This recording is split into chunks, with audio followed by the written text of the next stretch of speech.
ಅಲ್ಲ ಯಾಕೆ ನಿಲ್ಸಿದ್ರ ಅಂತ ಹೇಳ್ಬೋದಲ್ಲ. ಗಾಡಿ ಈ ಕಡೆ ಬರ್ರಿ, ಸೈಡ್ ಬರ್ರಿ. ಅಲ್ಲ ಸೈಡ್ ಬರ್ರಿ. ನೋಡ್ರಿ, ಇದು ಚಿಕ್ಕಮಗಳೂರು ಡಿಪೋ ಗಾಡಿ. ಚನ್ನರಾಯಪಟ್ಟಣದಲ್ಲಿ ಕೋರ್ಟ್ ಮುಖಾಂತರ ಇಲ್ಲಿ ಗಾಡಿ ಸೀಸ್ ಮಾಡಿದ್ದಾರೆ. ನೋಡಿ, ಇಲ್ಲ ಅಂಟಿಸಿದ್ದಾರೆ ನೋಡಿ ಇಲ್ಲಿ. ನೋಡಿ ಇವರುಗಳು ಸೀಸ್ ಮಾಡಿರೋರು. ಇನ್ನೊಬ್ರು ಯಾರು ಹೇಳಿದ್ರಿ ಅಟ್ಲೀಸ್ಟ್ ಏನಕ್ಕೆ ನೋಡಿ, ಏಕಾಏಕಿ ಪ್ಯಾಸೆಂಜರ್ ಗಾಡಿ ನಿಲ್ಲಿಸಿ ಪ್ಯಾಸೆಂಜರ್ನೆಲ್ಲ ಇಳಿಸಿ ಕೋರ್ಟಿಗೆ ಸರೆಂಡರ್ ಮಾಡ್ತೀವಿ ಅಂತ ಹೇಳ್ತಾ ಇದ್ದಾರೆ. ಡಿವಿಷನ್ ಇಂದ ಇದು ಅಮೌಂಟ್ ಕಟ್ಟಲಿಲ್ಲ ಅಂತ ಯಾರ ಡೆತ್ ಆದವ್ರ ಕಡೆಯವರಿಗೆ.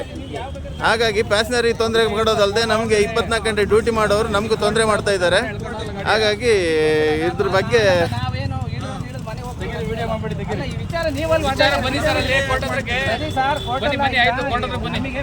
ಕೋರ್ಟ್ ಹತ್ರ ನಾವ್ ಯಾಕೆ ಬರೋಣ ಸರ್? ಕೋರ್ಟ್ ಹತ್ರ ನಾವ್ ಯಾಕೆ ಬರೋಣ? ನೀವು ಏಕಾಏಕಿ ಪೊಲೀಸ್ ಕರ್ಕೊಂಡು ಬಂದು ಸೀಸ್ ಮಾಡ್ಬೇಕನ್ರಿ. ಪೊಲೀಸ್ ಕರ್ಕೊಂಡ್ ಬರ್ಬೇಕು ನೀವು.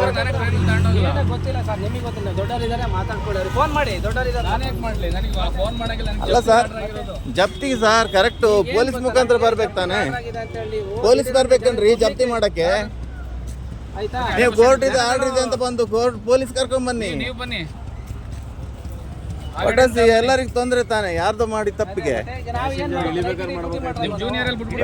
ಪ್ಯಾಸೆಂಜರ್ ಇಳಿಸಿ ಈ ತರ ಮಾಡಿದ್ರೆ ಒಂದ್ ನಿಮಿಷ ಇರ್ಲಿ ಬಿಡಿ. ಸೇಮ್ ಅಲ್ವಾ, ಗಾಡಿ ಮೇಲೆ ಸಿಗ್ತಾ ಇಲ್ಲ ಸರಿ. ಅದು ಕಿತ್ಕೊಳ್ಳೋದಲ್ಲ, ನೀವು ಗಾಡಿನೇ ಕಿತ್ಕೊಂಡಿದ್ದೀರಾ. ಗಾಡಿನೇ ಕಿತ್ಕೊಂಡಿದ್ದೀರಾ, ಕೈಯಿಂದ ಅದು ತಗೋಬಾರ್ದು. ಆರ್ಡರ್ ತೋರಿಸಿ.